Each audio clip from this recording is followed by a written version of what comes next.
ಪುತ್ತೂರಲ್ಲಿ ಒಂದು ಪಕ್ಷದ ಕಚೇರಿಯ ಭೂಮಿ ಪೂಜೆ ಇದೆ. ಸೊ ಬಹುಶಃ ಮಾರ್ಚ್ನಲ್ಲಿ 100 ಕಚೇರಿಗಳಿಗೆ ಭೂಮಿ ಪೂಜೆ ಮಾಡಲಿಕ್ಕೆ ನಿರ್ದೇಶನ ಕೊಡ್ತಾ ಇದ್ದೀನಿ. ಸೊ AICC ಅವರು ಡೇಟು ಕೊಡಲಿ ಬಿಡಲಿ,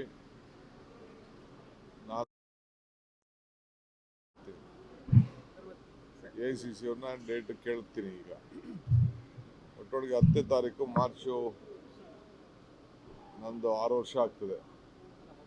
ಅದರ ನೆನಪಿನಲ್ಲಿ ಎಲ್ಲ ಪೂಜೆಗಳನ್ನ ಬಿಲ್ಡಿಂಗ್ಗಳನ್ನ ಪ್ರಾರಂಭ ಮಾಡಿಸ್ತಾ ಇದ್ದೀನಿ.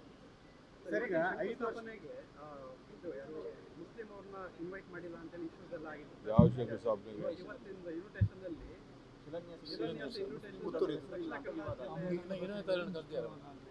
ಅದಕ್ಕೂ ಇದಕ್ಕೆ ಅಂದರೆ ಈ ಕಾಂಗ್ರೆಸ್ಸು ಏನು ಜಾತಿ ಮೇಲೆ ಕಾಂಗ್ರೆಸ್ ಮಾಡ್ತಾರೆ, ಅದು ನೀತಿ ಮೇಲೆ ಕಾಂಗ್ರೆಸ್ ಮಾಡೋದು. We don't do Congress on caste, we do on ideology. ಯಾರು ಹೇಳಿದ್ದು? ನಾವು ಎಲ್ಲ ಜಾತಿನೂ ಬೇಕು, ನಮಗೆ ಎಲ್ಲ ಧರ್ಮನೂ ಬೇಕು.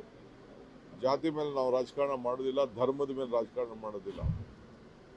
ರಾಜಕಾರಣದಲ್ಲಿ ಧರ್ಮ ಇರಬೇಕು, ಧರ್ಮದಲ್ಲಿ ರಾಜಕಾರಣ ಇರಬಾರ್ದು. ಇದು ನಮ್ಮ ಪಕ್ಷದ ಮೂಲ ಸಿದ್ಧಾಂತ. ಸೊ ಅವೆಲ್ಲ ಸುಮ್ಮನೆ ಆಗದೆ ಹೋದವರು ಏನೋ ಒಂದು ಅಸೂಯೆಯಾಗಿರ್ತದಲ್ಲ, ನಾನು ಕಾಂಗ್ರೆಸ್ ಕಚೇರಿ ಕಟ್ಟಕ್ಕೆಲ್ಲ ಕಟ್ಟಲಿ, ಕಾಂಗ್ರೆಸ್ ಕಚೇರಿ ಕಟ್ಟಲಿ, ಯಾರು ಬೇಕೋ ಅವರೆಲ್ಲ ಮಾತಾಡೋದಿಲ್ಲ, ಫ್ರೀಯಾಗಿ ಜಾಗಗಳೆಲ್ಲ ಕೊಡಲಿ. 5 ವರ್ಷ ಸಿದ್ದರಾಮಯ್ಯ ಅವರು ಮತ್ತು ಮುಂದಿನ 5 ವರ್ಷನೂ ನನ್ನ ತಂದೆನೇ CM. ಈಗಾಗಲೇ ಇದನ್ನ ಸೆಟ್ಲ್ ಮಾಡಲಾಗಿದೆ. ಹೈಕಮಾಂಡ್ ಇದನ್ನು ಸೆಟ್ಲ್ ಮಾಡಿದೆ, ಸಿಗ್ನಲ್ ಕೊಟ್ಟಿದೆ, ಗ್ರೀನ್ ಸಿಗ್ನಲ್ ಕೊಟ್ಟಿದೆ. ಮತ್ತು ಇದಕ್ಕೆ ಯಾವುದೇ ಮತ್ತೆ ಹೋಗ್ಲಿಕ್ಕೆ ಮಾಡಲಿಕ್ಕಿಲ್ಲ. ಈ ತಂದೆನೇ CM 5 ವರ್ಷ ಅಂತ ಹೇಳಿದ್ದಾರೆ. ಯತೀಂದ್ರ ಅವರೇ ನಮ್ಮ ಹೈಕಮಾಂಡು. ಅವ್ರೇನು ಮಾತು ಹೇಳ್ತಾರೆ ಅವ್ರದ್ದು ಭಾಳ ಗೌರವದಿಂದ ಸ್ವೀಕಾರ ಮಾಡೋಣ. ಸರ್, ನೀವು ನೋಡಿದ್ರೆ ಎಲ್ಲ ಸರಿ ಇದೆ ಅಂತ ಹೇಳ್ಕೊಂಡೇ ಬರ್ತಾ ಇದ್ದಾರೆ. ಆದರೆ ಅವರು 5 ವರ್ಷದಲ್ಲೇ CM ಅಂತ ಆಯ್ತಪ್ಪ, ಅವ್ರು ಹೇಳಿದ್ಮೇಲೆ, ಅವ್ರ ಹೈಕಮಾಂಡ್ ಹೇಳಿದ್ಮೇಲೆ ಅವರೇ ಯತೀಂದ್ರನೇ ಈಗ ಹೈಕಮಾಂಡ್ ಅಂತ ನಾವು ಸ್ವೀಕಾರ ಮಾಡೋಣ. ನಡೀರಿ.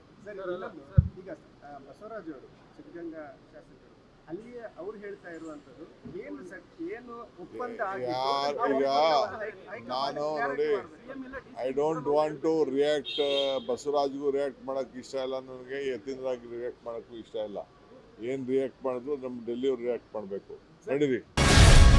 ಗ್ಯಾರಂಟಿ ನ್ಯೂಸ್, ಸುದ್ದಿ ಖಚಿತ, ನ್ಯಾಯ ನಿಶ್ಚಿತ.